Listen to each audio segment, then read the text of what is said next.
Você já acordou com a sensação exata de que deveria ter dormido mais, mas não por falta de tempo ou de oportunidades, e sim por uma falha profunda e estrutural dentro do próprio sono, como se o descanso fosse um privilégio que você já não tem mais o direito de acessar? É uma sensação estranha, vazia, de carregar uma dívida de fadiga que não pertence ao seu corpo, mas sim a uma memória muito antiga, quase ancestral. É o peso de uma exaustão que se recusa a ser explicada pela rotina, pelo trabalho ou pelas preocupações normais. Pense nisso. Imagine sentir isso, não como um adulto sobrecarregado, mas como uma criança. E não uma criança doente ou desnutrida, mas uma criança que, no momento em que seu primeiro choro deveria rasgar o silêncio da noite, solta apenas um gemido baixo, profundo, quase um suspiro de quem sabe que a jornada mal começou e já está pronta para terminar. É para este tipo de cansaço, este tipo de exaustão metafísica, que precisamos olhar agora, e para isso temos que voltar no tempo. Temos que respirar o ar quente, seco e poeirento de Alagoas, não a Alagoas que vemos nos cartões postais ensolarados, mas a Alagoas profunda, sertaneja, de 1926.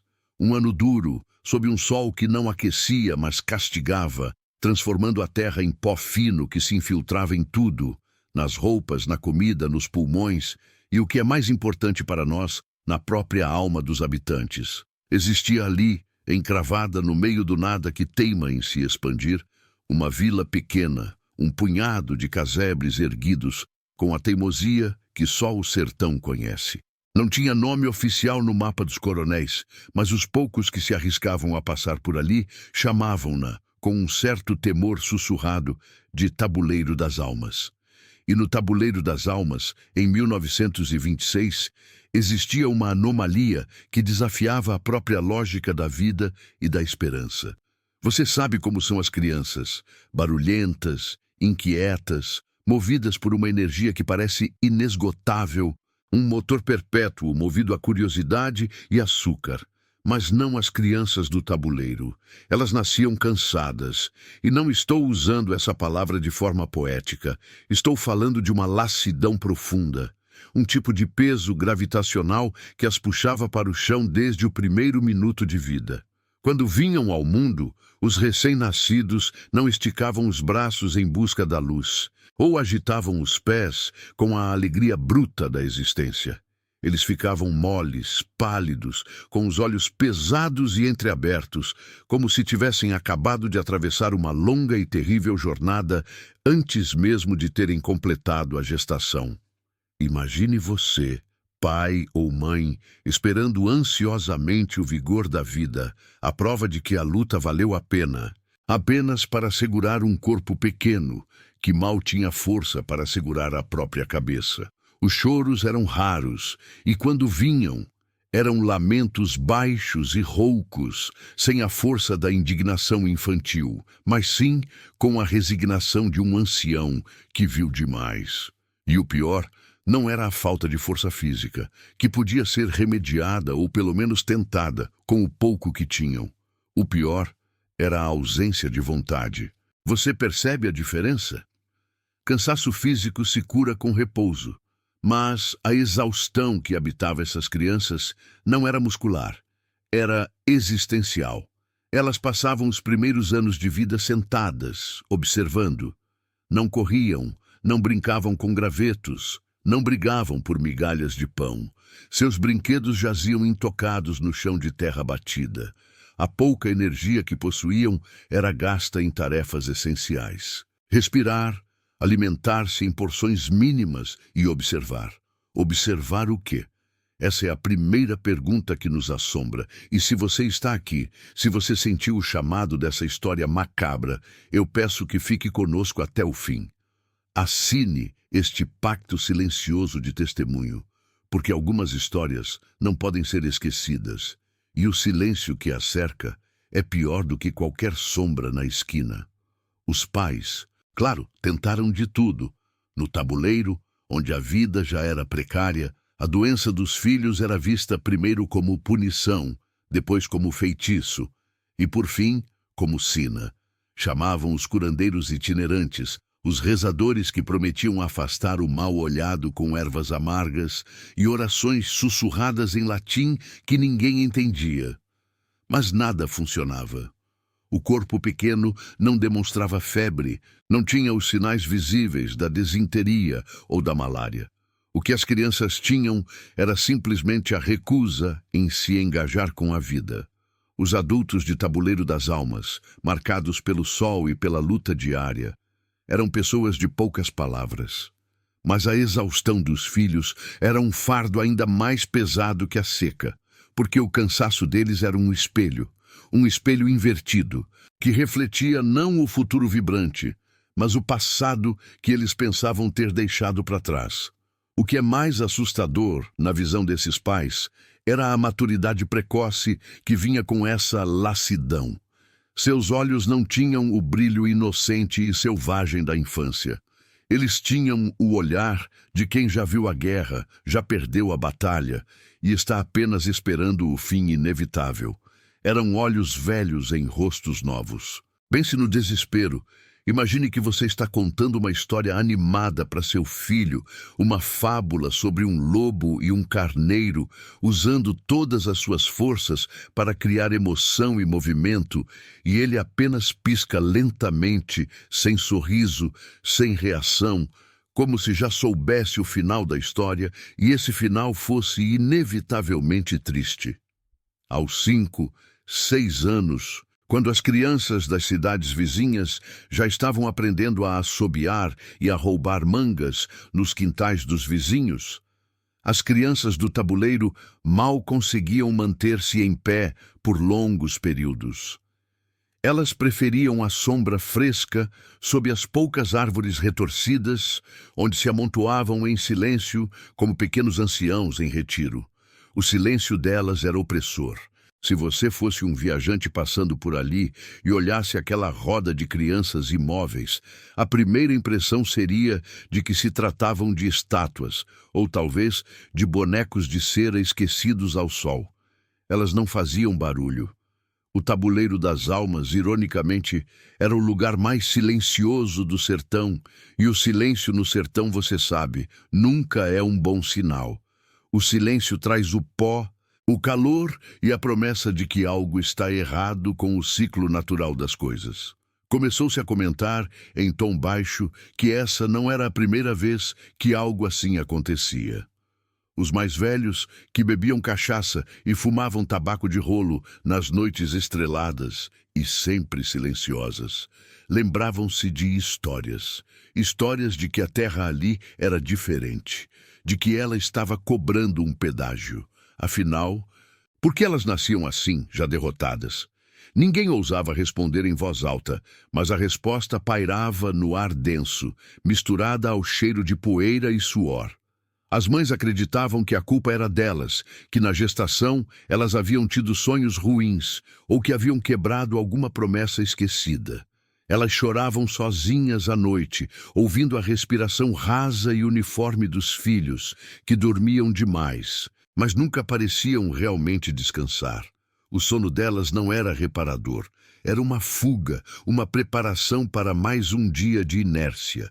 E foi a partir desses sussurros, dessa atmosfera carregada de culpa e resignação, que a verdadeira teoria do Tabuleiro das Almas começou a tomar forma. Não era uma teoria médica nem religiosa, era algo muito mais próximo do folclore sombrio, daquelas histórias que só fazem sentido quando a lógica se esgotou e o desespero se instalou permanentemente na sua casa.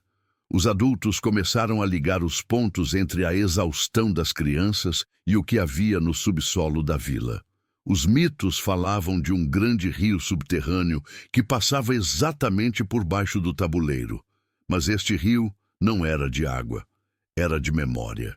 Memória acumulada, memória pesada. Eles acreditavam, com a certeza fria de quem vê a tragédia se repetir, que o cansaço dos filhos não vinha de uma vida futura a ser enfrentada, vinha de uma vida passada, que eles estavam sendo forçados a carregar, que as crianças, ao nascerem, eram obrigadas a receber, junto com o sopro vital, a carga completa de arrependimentos, crimes e dores de quem havia morrido ali, naquele mesmo chão. Elas nasciam cansadas, porque a alma delas não era nova. Era uma relíquia exausta, uma espécie de encarnação imediata e forçada, onde o espírito mal tinha tempo de se purificar antes de ser enxertado em um corpo novo, carregando consigo todo o peso do anterior. Pense nisso. Imagine herdar a falência espiritual de alguém que você nunca conheceu, mas que morreu de forma terrível ali. O bebê que você segura é ao mesmo tempo seu filho e o fantasma cansado de um ancestral qualquer. Isso é o que dá medo de verdade. A transferência.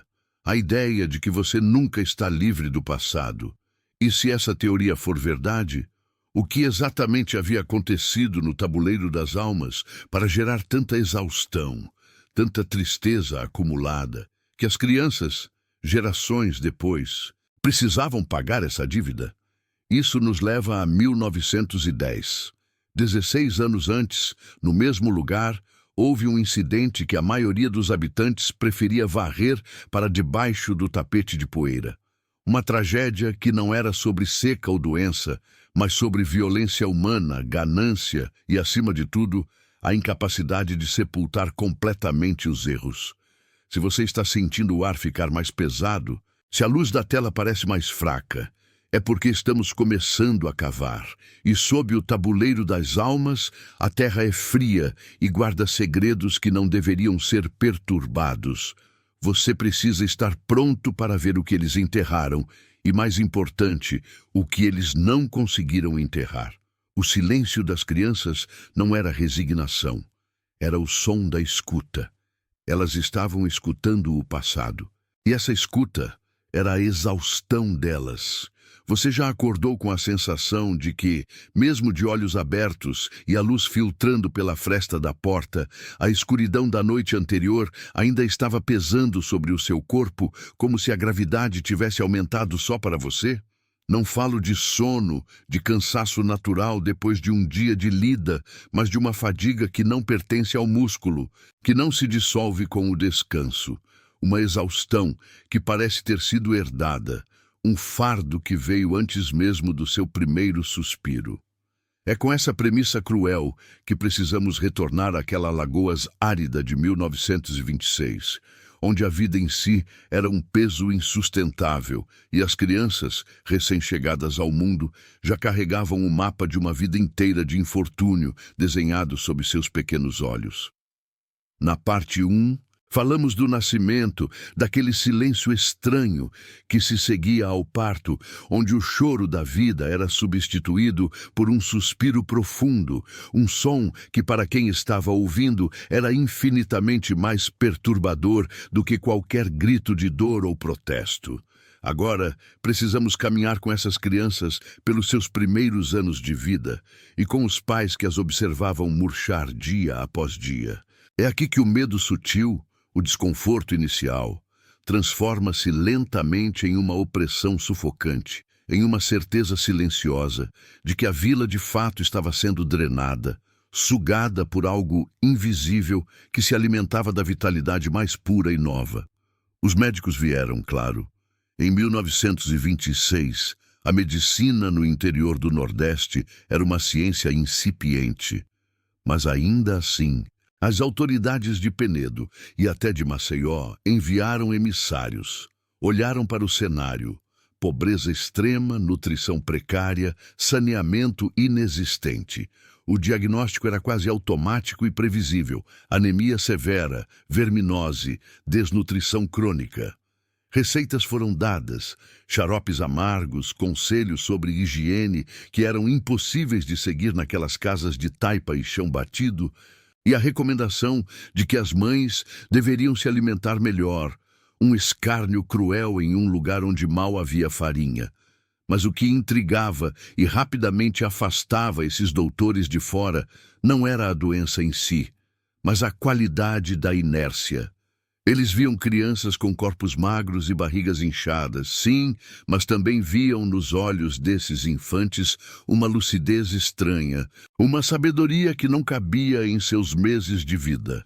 Não eram crianças apáticas por febre ou por fraqueza extrema, eram crianças desinteressadas. O mundo não lhes despertava curiosidade.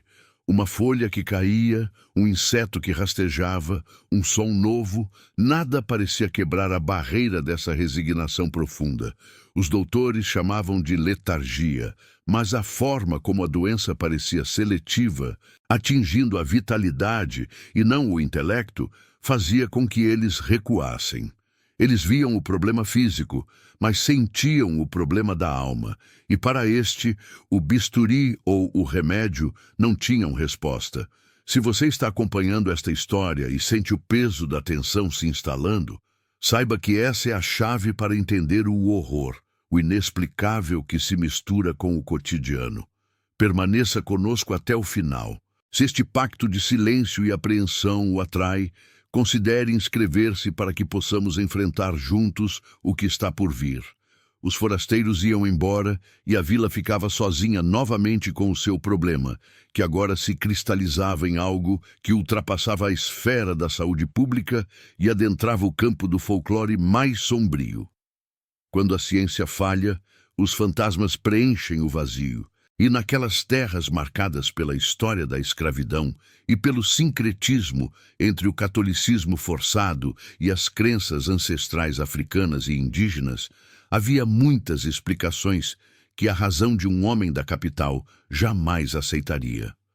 Começaram a surgir murmúrios sobre a terra. Diziam que o chão onde a vila se assentava não era solo, mas uma ferida antiga. Contavam que a plantação de cana que cercava a vila, embora fosse a única fonte de trabalho, era também a fonte do castigo. Não era o trabalho que exauria, era a própria terra que, tendo sido explorada e manchada por tanto sangue e tanto suor não pago, havia despertado algo. Não uma entidade única e nomeável, mas um estado de fome, latente e coletiva, que exigia um pedágio. E o pedágio, nesta geração, era a energia da infância. Pense nisso. A infância é o período de maior explosão vital, a fase de maior gasto de energia, de crescimento descontrolado. Se essa energia é suprimida, se o motor que deveria girar a 1000 por hora mal consegue dar uma volta lenta, a vida é adiada, mas não vivida. A energia das crianças não estava sendo gasta, estava sendo transferida. E essa transferência tinha consequências terríveis para os adultos. Os pais, já envelhecidos pela dureza do clima e da lavoura, começaram a sentir uma estranha vitalidade. Não era saúde, mas uma espécie de frescor artificial. Eles viviam mais, mas viviam com culpa. Havia um contraste macabro. O pai de 40 anos podia trabalhar 16 horas na cana sem cair, enquanto seu filho de 4 anos passava a maior parte do dia sentado no portal, a cabeça baixa, sem mover um músculo, os olhos fixos na poeira. O pai ganhava em resistência o que o filho perdia em vigor. O medo, então, se tornou ambivalente. As mães amavam seus filhos, mas começaram a enxergá-los não apenas como vítimas, mas como pontes. Pontes para a fonte que estava sugando tudo. Na calada da noite, o silêncio da vila era quebrado não por choros de bebê, o ruído normal de qualquer comunidade, mas pelo som do vento seco varrendo as paredes e, de forma mais íntima, pelo som da respiração dos recém-nascidos. E aqui reside a verdadeira essência do horror atmosférico: o som. A respiração dessas crianças não era a respiração leve e intermitente de um bebê dormindo. Era lenta, profunda, quase pesada demais para um peito tão pequeno. Parecia a respiração de um adulto exausto, ou pior, a de alguém que estivesse segurando um peso imenso. Eles não dormiam no sentido reparador. Eles entravam em um estado de quase suspensão. E era neste estado que as coisas mais estranhas e mais difíceis de explicar aconteciam. Houve o caso da pequena Inácia, filha de Maria da Conceição. Inácia tinha pouco mais de 2 anos e passava os dias quase imóvel. Uma noite, Maria acordou abruptamente. Ela não sabia o que a tinha despertado, mas a sensação era a de que alguém a observava. A casinha de taipa não tinha janelas que dessem para a cama, apenas o pequeno berço improvisado no canto. A única luz vinha da lua fraca, entrando pela porta entreaberta. Maria da Conceição jurou, na manhã seguinte, sob o olhar cético das vizinhas mais velhas que viu. Ela viu Inácia se levantar. Não se levantar como uma criança faria, desajeitada e sonolenta, mas se erguer em um movimento fluido e antinatural. A menina, que mal tinha forças para mastigar a pouca ração que lhe era dada, caminhou em direção à porta da casa. Maria ficou paralisada. O terror não vinha do movimento, mas da ausência de som. As casas tinham o chão de terra batida, qualquer passo ecoaria, mas Inácia flutuava sobre a poeira. E então, o que veio a seguir foi o momento em que Maria percebeu que aquele corpo pequeno e frágil era apenas um invólucro para algo mais. Inácia parou na porta e, em vez de sair, ela se virou lentamente em direção ao quarto dos pais. A luz da lua iluminava parcialmente seu rosto, e Maria viu que os olhos da criança estavam abertos, mas não haviam, e vindo de Inácia, um som. Não era uma voz, não era um choro, era o que Maria descreveu como um sorvo, o som úmido e prolongado de alguém que bebe avidamente depois de uma sede longa e mortal, e este som parecia estar sugando o próprio ar do quarto. O som durou apenas um instante, mas foi suficiente para que Maria sentisse um frio lancinante na espinha, um frio que não era da temperatura, mas da perda de calor vital. Quando o som parou, Inácia caiu no berço com a inércia de um saco de areia, e sua respiração retornou àquele ritmo lento e pesado. Maria da Conceição não conseguiu dormir mais. Ela se agarrou ao marido e sussurrou o que havia visto. Ele, exausto do trabalho e acostumado a descartar os medos noturnos como frutos da superstição feminina, tentou acalmá-la. Mas ele também estava assustado, pois ele notava que, apesar de Maria ser a única que se queixava de pesadelos e visões, ele estava se sentindo estranhamente forte. Um tipo de força que ele sabia que não havia cultivado, mas que parecia ter sido depositada nele. Esta é a transformação mais perversa do horror. A família não é mais um refúgio. O que deveria ser o amor incondicional transforma-se em desconfiança mútua. Os pais começam a olhar para seus próprios filhos e se perguntar se o preço de sua própria sobrevivência e resistência na lavoura não é a fraqueza da criança. A exaustão da criança é o sustento da resistência adulta. O silêncio, então, era uma prova dupla. O silêncio da criança era o sinal de sua drenagem. E o silêncio dos pais era a aceitação tácita de que eles estavam se beneficiando desse roubo vital. Ninguém ousava falar sobre isso abertamente. O que se dizia em voz baixa, nos becos poeirentos, era que o fardo da vila havia se manifestado nos corpos mais fracos. E o pior, a vila estava aprendendo a conviver com isso. O nascimento de uma criança cansada deixou de ser um choque e se tornou a norma. Os pais de primeira viagem eram instruídos pelos mais velhos não a prepararem o berço, mas a prepararem o coração para o inevitável silêncio. Imagine você, leitor, convivendo com a certeza de que a nova vida que você gerou não é uma promessa, mas uma dívida que está sendo cobrada imediatamente. A esperança se esvai e resta apenas a rotina do cuidado sem a recompensa da alegria. O sorriso das crianças da Vila de Alagoas em 1926 era um mito. Havia apenas a contínua, perpétua e profunda tristeza. Essa resignação tornou a vila ainda mais isolada. Os padres, quando tentavam intervir, falavam em pecado e penitência. Mas a fé, quando confrontada com uma fome que não é material, mas espiritual e vital, enfraquece. Onde estava Deus quando a própria energia da vida era sequestrada no berço? Onde estava a salvação quando a fraqueza de seu filho era a sua força? Para aprofundar o terror, precisamos entender a topografia daquela casa de Maria da Conceição. Naquela noite, depois de ver o sorvo vindo da filha, ela começou a prestar atenção a todos os detalhes que antes ignorava. A poeira vermelha do sertão, fina como talco, entrava por todas as frestas. Ela cobria o chão, os móveis, e parecia absorver o som. Maria começou a notar que, nas noites mais secas, quando a lua estava alta e o vento parava completamente, o silêncio não era um vácuo, era um peso. Ela estava presa entre a respiração pesada de seu marido, que agora dormia com uma energia que ela não via há anos, e a respiração letárgica de sua filha. E ela começou a ouvir uma terceira respiração, não dentro da casa, não vinha do berço ou da cama.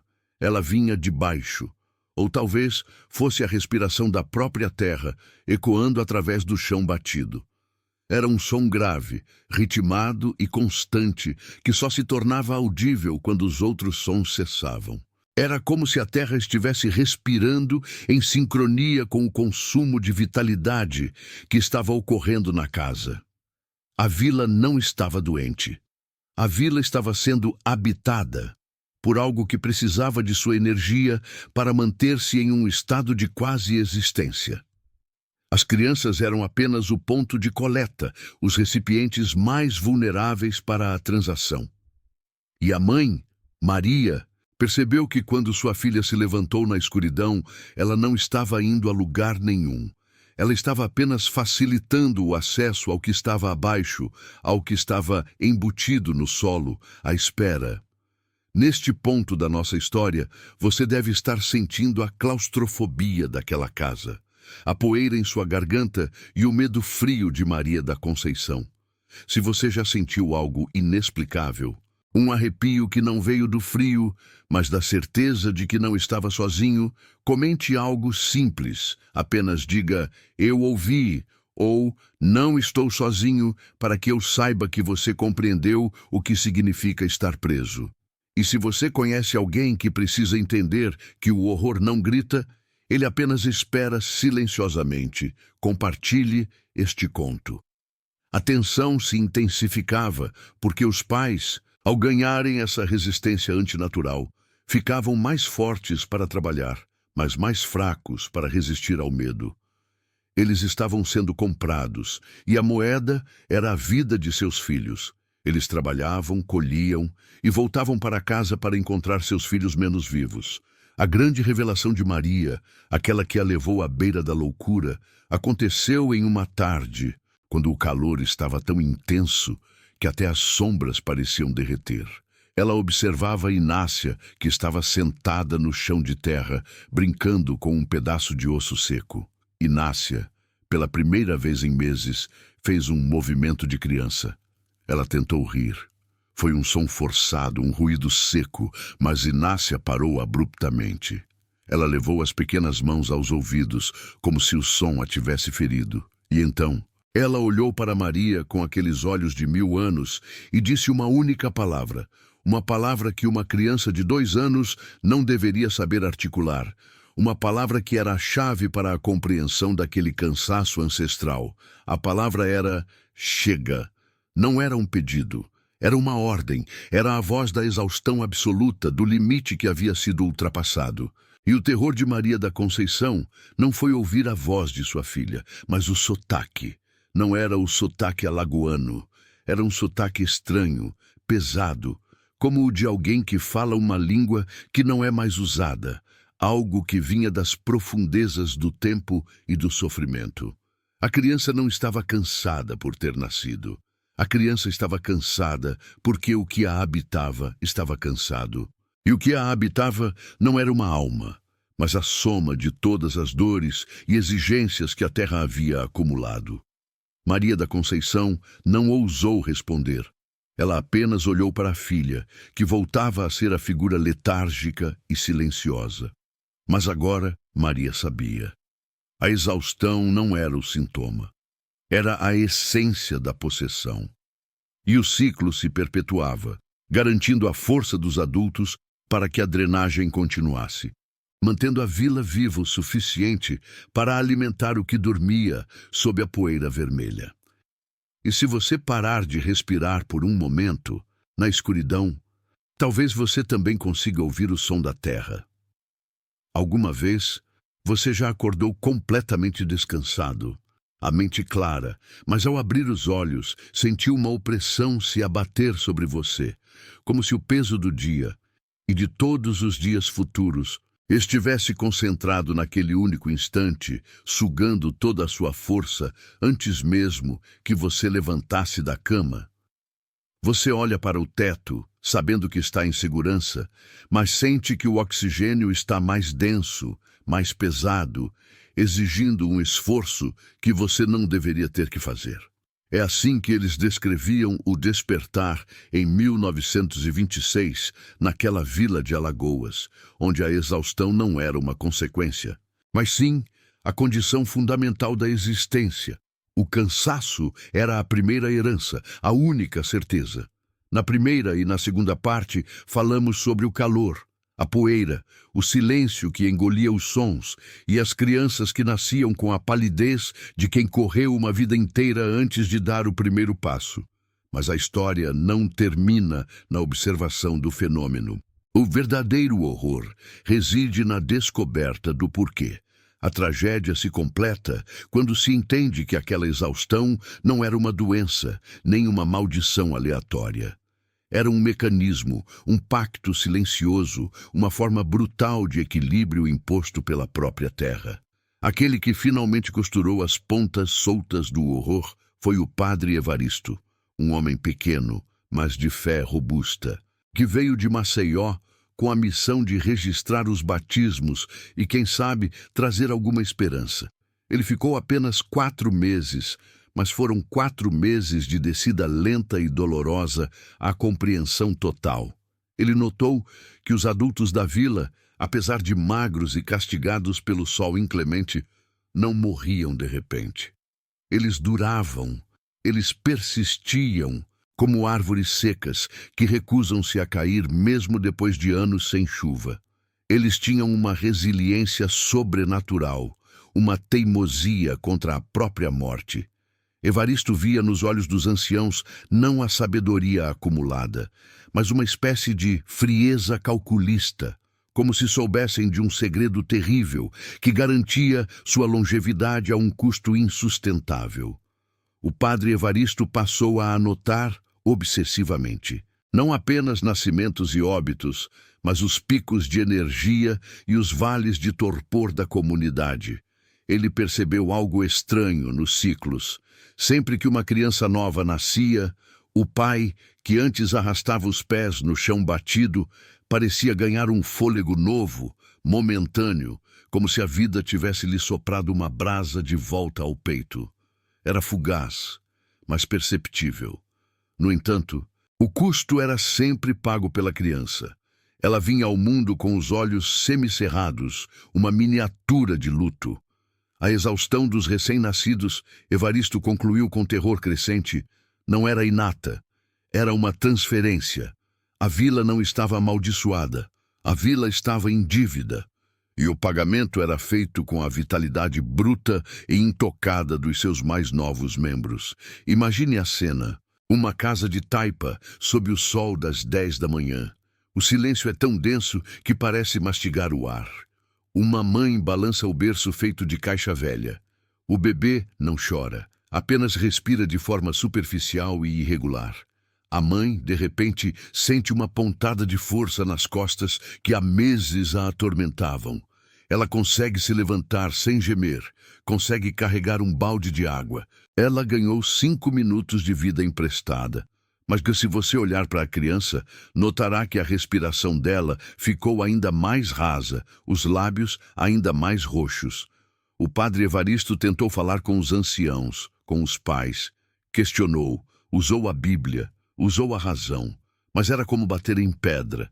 Eles respondiam com o mesmo olhar vazio e resignado. É o jeito que é, padre, sempre foi assim. E naquelas poucas palavras, na falta de revolta, estava a confirmação mais horrenda. Eles sabiam. Eles haviam aceitado o pacto. Eles estavam trocando o futuro de seus filhos por um presente curto e miserável. A vila, ele entendeu, era um parasita. Mas parasita de quê? Não era apenas a comunidade que estava sugando a energia. O parasisto era maior, mais antigo. Evaristo começou a caminhar sozinho, à noite, ignorando os avisos dos moradores sobre os perigos da madrugada. Ele sentia que precisava encontrar o ponto de origem da dívida, o local onde o acordo original foi selado. Foi numa noite de lua nova, quando a escuridão era tão absoluta que ele sentia o cheiro dela, que ele chegou ao poço da velha fazenda, abandonado há gerações. Não havia água ali, apenas um buraco negro revestido de pedra, exalando um odor de ferro velho e terra molhada. Ele se inclinou sobre o parapeito. O som de sua própria respiração era ensurdecedor no silêncio opressor. E então, ele ouviu. Não um sussurro, nem um grito. Era um som de sucção lento, profundo e constante, vindo das profundezas da terra. Era o som do silêncio que, Evaristo percebera, não era vazio, mas sim preenchido pela sucção. Ele passou a noite inteira ali. Naquele buraco a terra estava viva, mas não da forma que a natureza nos ensina. Ela estava faminta.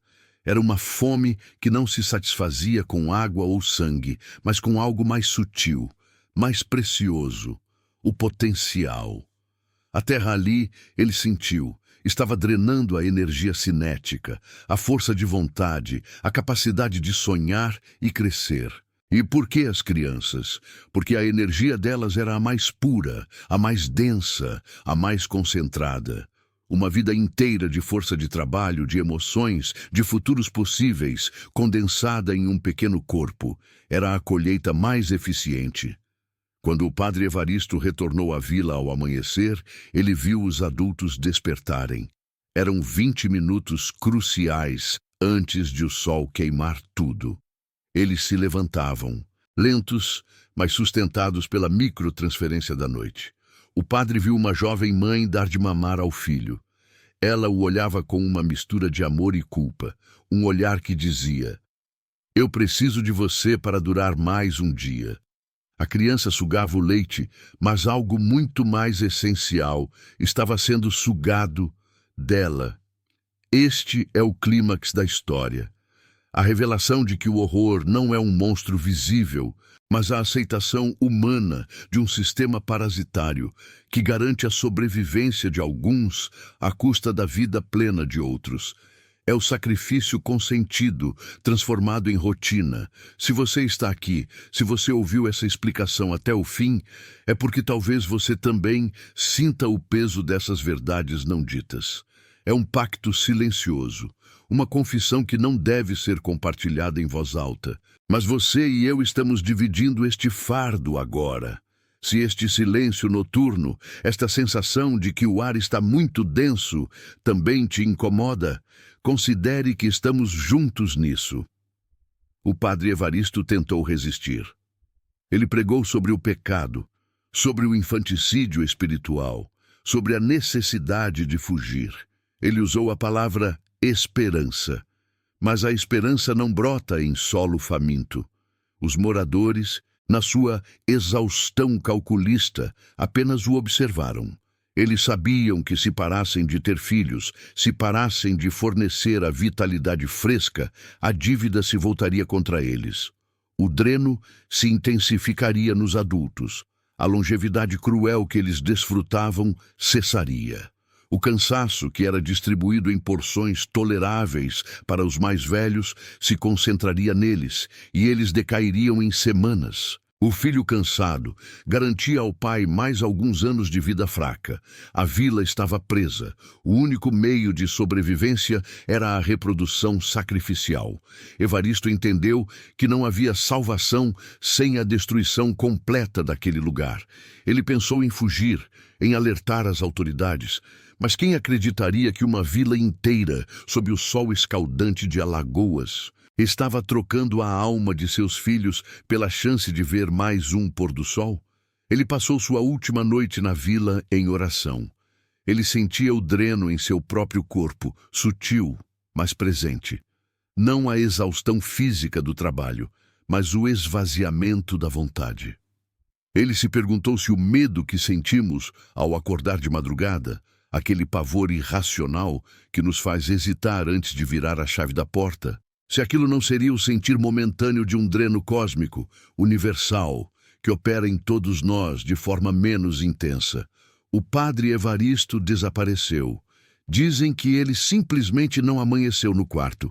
Sua batina foi encontrada dobrada sobre o catre de palha. Nenhuma busca foi feita com entusiasmo.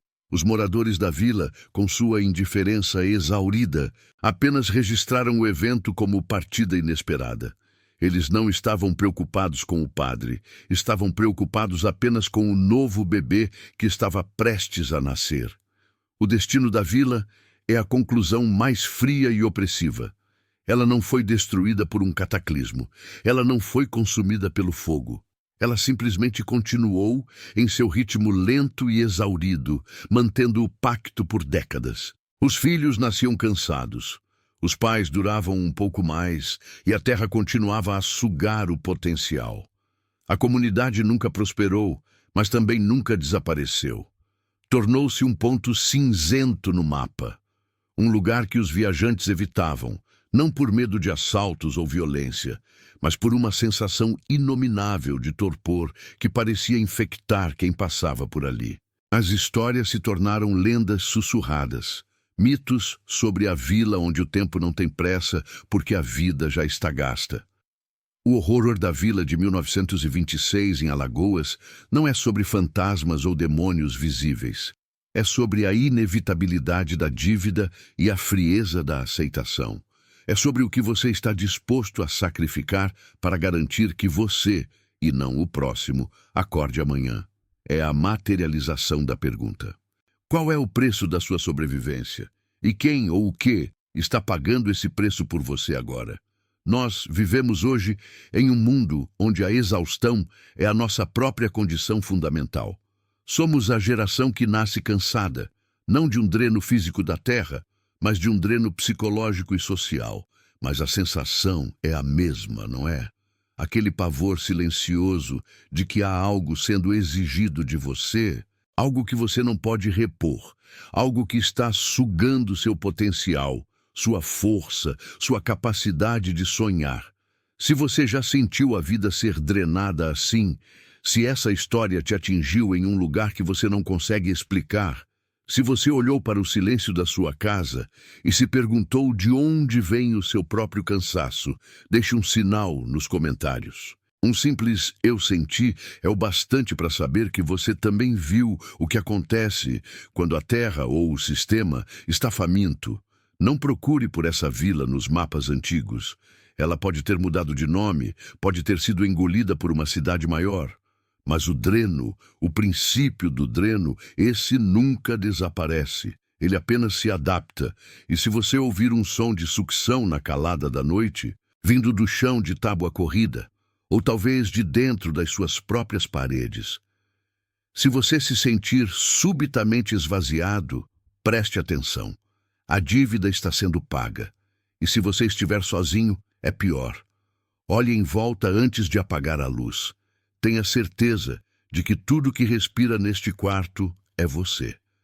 Porque o que está sugando a sua força não tem pulmões.